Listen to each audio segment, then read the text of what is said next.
Hello everybody, we are here again in Nottingham.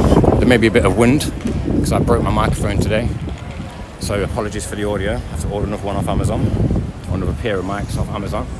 But basically, I hear that Alex Belfield is in court again, and I'd just like to share some of my experiences that I've experienced from covering the case.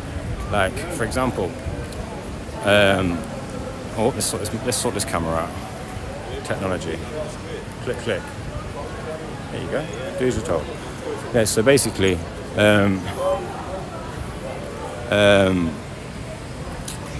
Alex Belfield is in court for allegedly stalking people and allegedly harassing people or something like that. And he runs a YouTube channel. He's a journalist and he's a radio presenter. He spent many years at the BBC. And then they parted ways, and there's a bit of controversy and allegations going either side. There's some legal action threatened on either side. Now, obviously, I'm not a legal expert. I don't give any legal advice, and I'm not a journalist or a reporter, so don't take anything I say as fact or as anything other than just my opinion, and a very uninformed opinion or semi-informed opinion, informed opinion. Anyway, so my experiences with this whole case with Alex Belfield. Now, anyone who dares to show support publicly for Alex Belfield, ironically, is immediately set upon by trolls who just simply hate Alex Belfield, and they just seem to not understand the irony in their actions. They are literally insulting and trolling people, or trying to cause pylons for people, trying to dox people on the internet via Twitter and various other methods in the comment sections and things like that. So anybody who dares show support for freedom of speech, or maybe Alex Belfield, and just want to support him, right or wrong, just want to support him sort of thing. We don't know what the outcome is yet, and we just hope that it is a good outcome, and we hope that it is all as it appears. If it isn't, it isn't. But we can all hope and have our own hopes and have our own dreams and speculate about anything we want, can't we? We are in a free country where you can support Man United or you can support Chelsea, and of course there is banter, and of course there is different sides to every group or opinion or any sort of identity groups that you want to put people into, whether it be cultural or social or financial or whatever you want. You can group people into various different groups, and the mob mentality now is ruling. That's my sort of point. I'd like to say a little message to all of these trolls that are constantly trying to discredit my name and my website and my vlog and just the stuff that I do as a hobby. And they're trying to say, that I've got no credibility, I shouldn't call myself Knots Online. And they're saying all different kinds of things about me. And they think that's perfectly fine for them to have an opinion about me, and a critical opinion about me. That's no problem at all for them to do that. And for them to come in numbers and call more people onto the situation to gain strength and to gain influence on the internet, to try and publicly, display a narrative or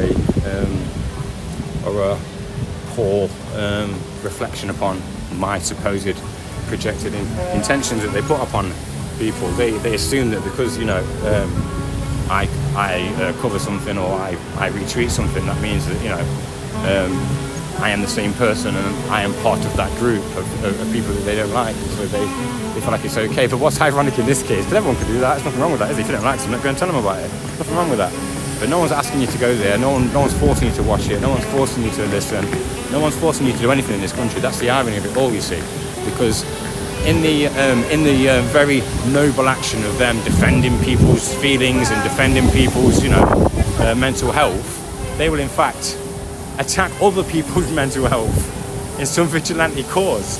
So they think it's quite acceptable to be arrogant and that condescending and offensive and just generally rude and just vulgar about Alex Belfield. That's fine. They're allowed to cause him and anybody else as much mental health as they like, because they're the bad guy, because in their mind it's justified, which is really unprincipled in my opinion. If you're principally driven and you do not like people to be upset, or you care about mental health and you're all about be kind on the internet, then as soon as it comes to your opposition politically, you seem to just drop all the gloves, drop all the rules, and just go straight to biting and scratching and calling names. So, and even trying to get people fired from their jobs. I mean, that is very vindictive and very vicious and very malicious and very evident, I believe, very revealing of the nature and the caliber of the characters that are trying to encourage others to engage with so-called bad people on the internet in that sort of manner. They believe that they are, justice warriors or something like that, and their justice is exactly the same result as what they're defending victims from. So I just like to say that once and for all, and to all of the people on Twitter who are destined to, call the police on someone because they replied to a tweet. Yes, mate, you right? Yeah, good. Good, man. Yeah, good, man. So, there's a Forest lad. On the top Forest lads. But anyway, Nottingham Forest in the Premier League. But yeah, so basically that's what I'm just saying. It's just a bit ironic how, these social justice warriors or these people on Twitter who are out there to attack Alex Belfield and anyone that's anything to do with him because they think it's justified and morally right. They must stomp them out and exterminate them from the planet because they think differently to them.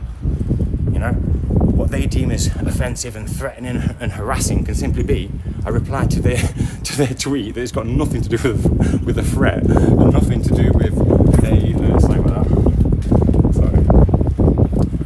it's got nothing to do with any threatening language.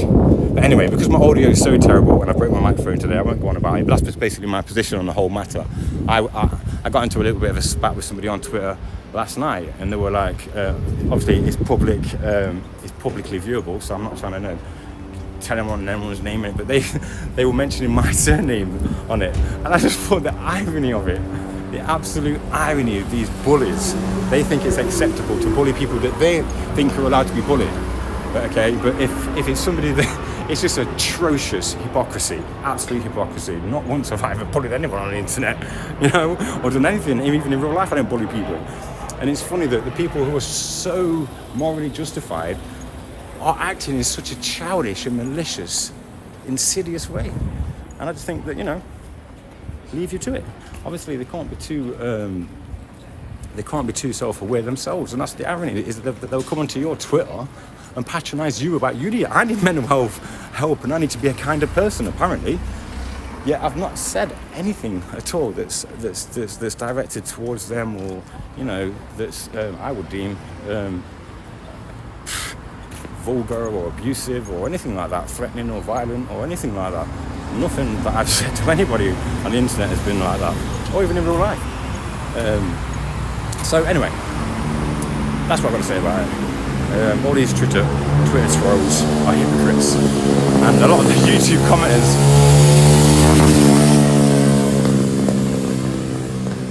Anyway, that's my rant over. I've got a rubbish microphone again, rubbish audio.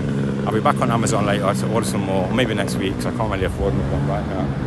And that's it, really. Thanks for listening. I need to turn around because I've walked all the way around town trying to avoid noise and ended up at a really noisy place. So now I'm going to walk up here and catch the bus. But yeah, I'm going to check the audio, and if it's rubbish, I'm going to do it again. Thanks.